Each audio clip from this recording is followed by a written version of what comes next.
Entonces, estamos leyendo Génesis 19, versículo 31. Dice: entonces la mayor dijo a la menor: nuestro padre es viejo y no queda varón en la tierra que entre a nosotras conforme a la costumbre de toda la tierra.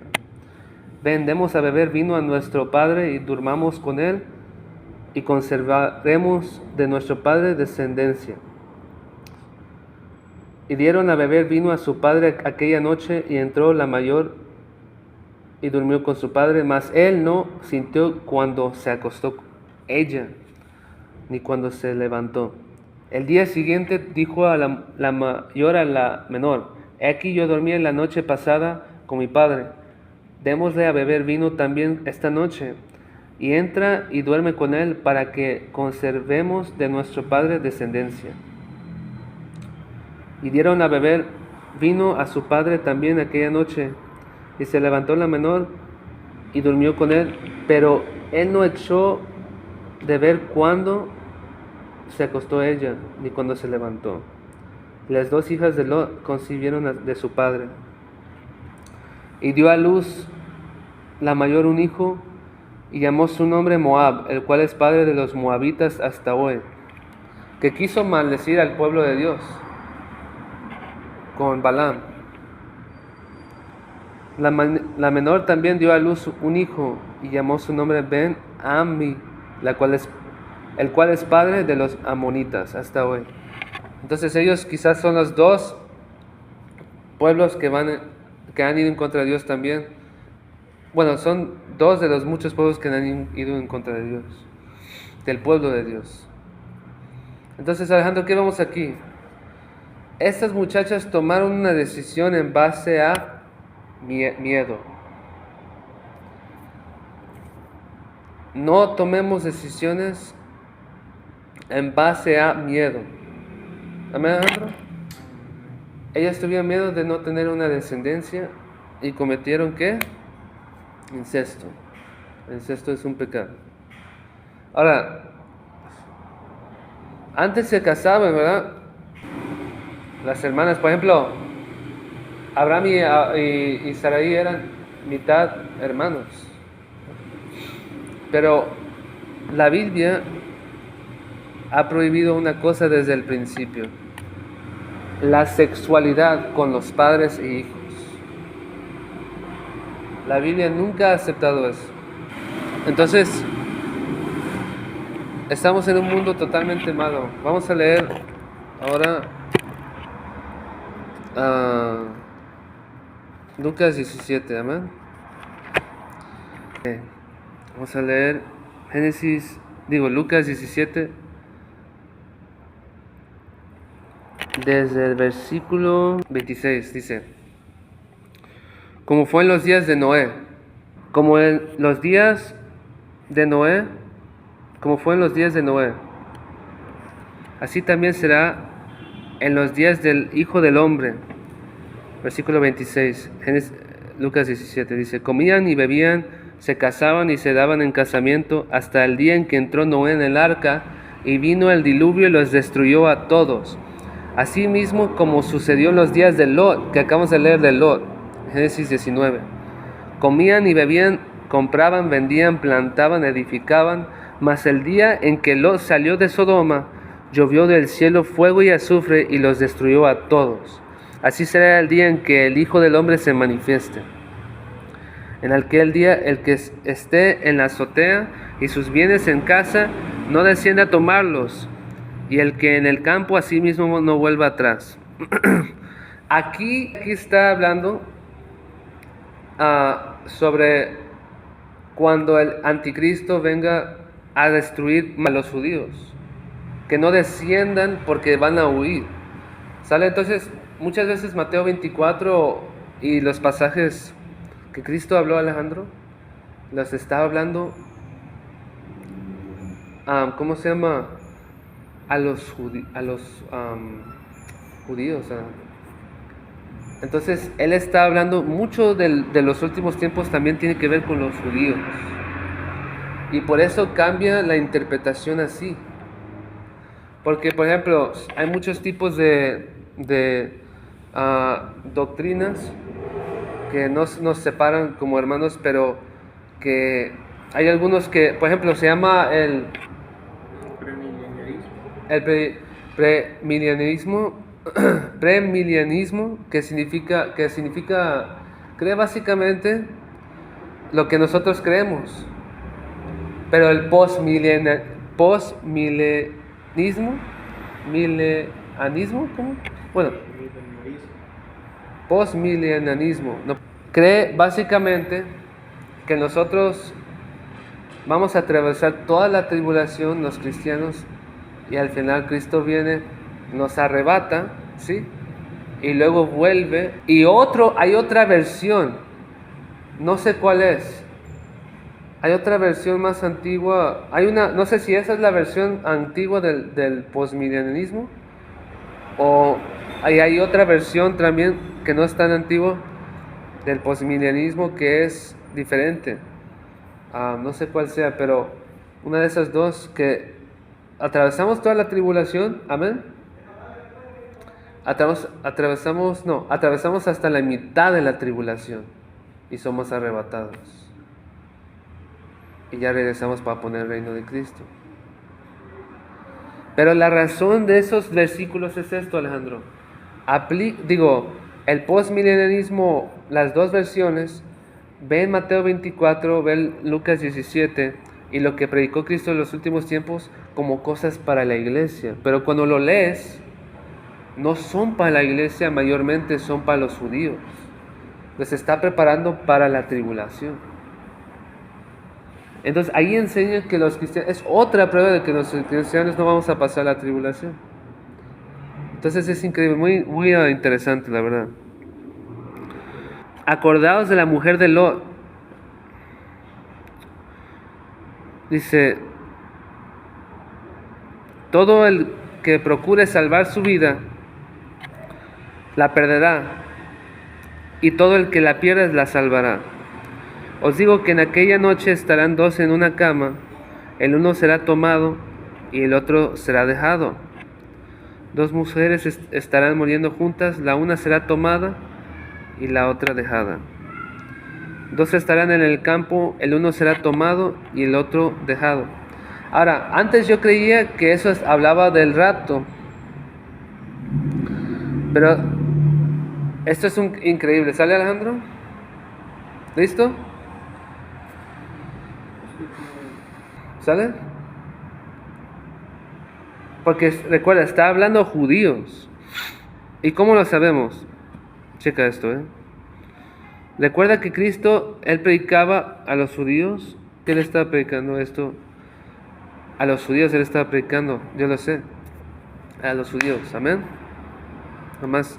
Entonces, pero la otra cosa que vemos aquí es esto.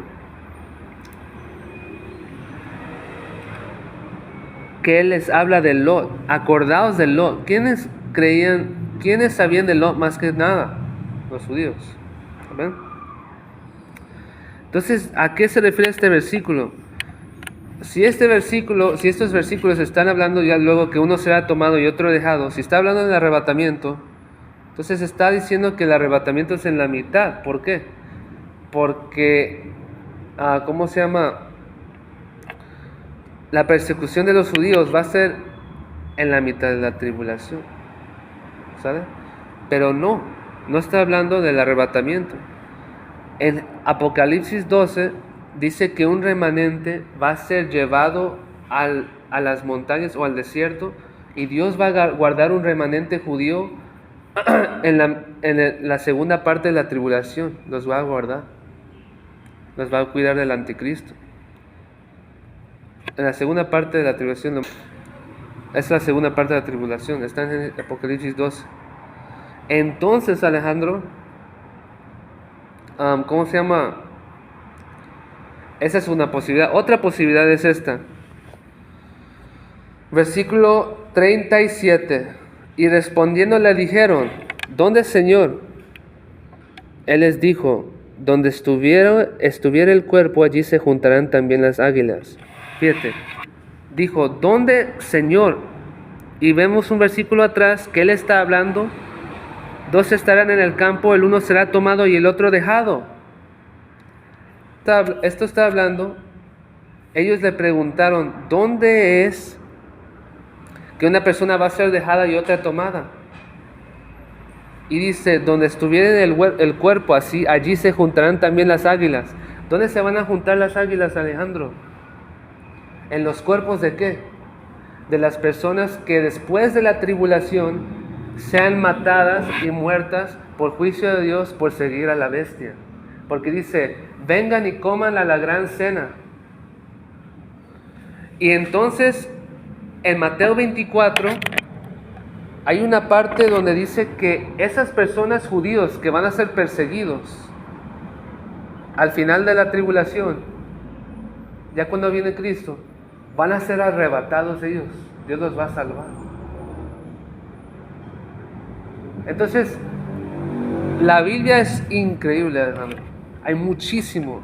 Hay un arrebatamiento, pero también hay diferentes sucesos en la Biblia que pueden confundirte.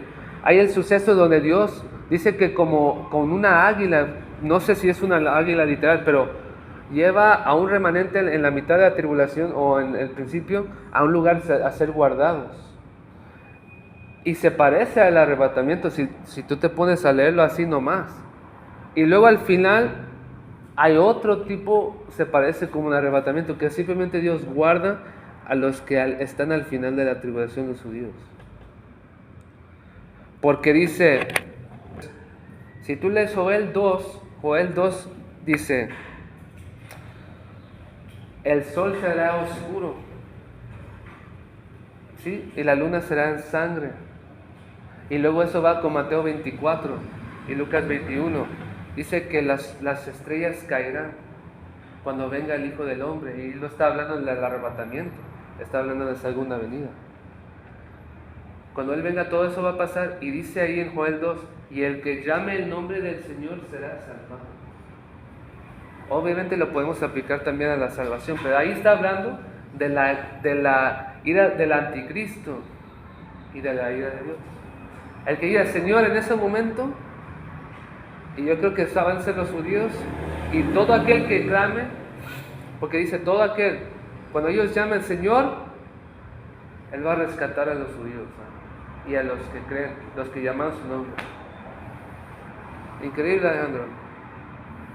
Entonces, la vida es para Cristo. O sea, la Biblia es otra cosa. O sea, es increíble, Alejandro. Amén. Vamos a leer un poquito hasta las 8 vamos a orar. Vamos a leer un poquito Mateo 24. Ahora, Alejandro, esto enseña algo. Tú y yo tenemos que ser personas que estudian la Biblia todos los días. Porque eso, lo que acabo de decir, es muy difícil de entender. Y hay un montón de pensamientos. ¿Amén, Alejandro? ¿Por qué? Porque la Biblia se ha estado revelando, se revela, ¿cómo se llama? Se revela con el tiempo. Entonces, hace cuenta, Alejandro, que es como Moisés, David y Salomón. Amén. Moisés, si tú lees la Torá, no había mucha alabanza, no había mucho cántico, había poquito. ¿Qué era el mensaje central de Moisés? La santidad. Pero luego viene David y trae que la alabanza. Obviamente había alabanza, pero no se ve en la escritura porque Dios nos quiere recalcar algo, la alabanza. Quiere recalcar que primero es la palabra antes de la alabanza, en un sentido no religioso, sino que salga más pura tu alabanza. Amén. Y luego, después de David, está Salomón, la sabiduría. Son los 3 niveles de Dios. Entonces la palabra progresivamente se ha estado revelando a través, ¿sí?, de los siglos. De los siglos se está revelando, Alejandro. Amén. Y nosotros somos esa generación salomónica. Hoy en día Está revelado más que nunca la palabra, la información, pero la palabra. Tú puedes adquirir muchas Biblias, hay un montón de diferentes tipos de Biblia, hay diferentes tipos de ¿cómo se llama? De maestros en el YouTube, en las redes, cualquier red social. ¿Sí me entiendes, Alejandro? Somos la generación salomónica, que entendemos la palabra es mucho más que antes. Amén. Entonces hay cosas que la luz ya está más aquí. Amén, Alejandro.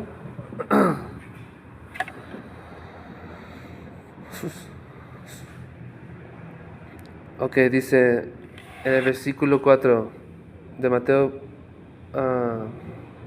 vamos a leer el 1, dice, y estando él, el 3 dice, y estando él sentado en el monte de los olivos, los discípulos se le acercaron aparte, diciendo, dinos cuándo serán estas cosas y qué señal habrá de tu venida y del fin del siglo. Respondiendo Jesús les dijo, mirad que nadie nos engañe. Nadie te engañe, Alejandro. ¿Sabes lo que Dios me ha estado hablando mucho estas 2 semanas? Me ha estado hablando mucho de los falsos maestros, Alejandro. Hay un montón de falsedad. Hay un montón de lo que hablamos ahorita, que no lo voy a decir en video porque tenemos que estar seguros. ¿Amén, Alejandro? Pero eso me quedó estupefacto. O sea, la falsedad es muy grave, Alejandro. Hay mucha. Entonces, ¿qué tú tienes que hacer y yo tenemos que hacer? Leer la Biblia. Cuando aquí estamos, aquí, Alejandro, encontramos verdad, la verdad. Encontramos la verdad. Aquí la encontramos en la palabra, ¿verdad? La primera señal de que Cristo viene es la apostasía. Porque un falso Cristo es la apostasía, parte de la apostasía. Porque vendrán muchos en mi nombre diciendo, yo soy el Cristo, y a muchos se engañarán. Y oiréis de guerras y rumores de guerras. Mirad que no os turbéis, porque es necesario que todo esto acontezca, pero aún no es el fin. No te turbes, Alejandro. Cuando yo estaba viendo eso, me estaba turbando un poco en el corazón. ¿Sabes qué Dios me ponía? No mires, Alejandro, a los hombres. No mires, no me mires. No mires a nadie en el sentido de salvarte o de perfección. Y todo esto será principio de dolores. Entonces os entregarán a tribulación y os matarán y seréis aborrecidos de todas las gentes por causa de mi nombre. Seremos perseguidos en el principio de los dolores, antes de la tribulación. Muchos tropezarán entonces y se entregarán unos a otros y unos a otros se aborrecerán. Otros cristianos se van a entregar a otros. Y muchos falsos profetas se levantarán y engañarán a muchos. Y por haberse multiplicado la maldad, el amor de muchos se enfriará. Mas el que persevere hasta el fin, este será salvo. Y será predicado este evangelio del reino en todo el mundo y para testimonio a todas las naciones, y entonces vendrá el fin. Por tanto, cuando veáis en el lugar santo la abominación desoladora de que habló el profeta Daniel, el que le entienda. Ya aquí inició la tribulación. ¿Por qué? Porque será predicado el evangelio en todo el mundo, entonces vendrá el fin. ¿El fin de qué? De la era, obviamente de la iglesia. Obviamente. No sé de qué más era, pero la era de la... obviamente es de la era de la iglesia. Obviamente eso va a acabar. Pero no vendrá el fin. Pero no se refiere al fin, amén. Sino al fin de una era. Entonces,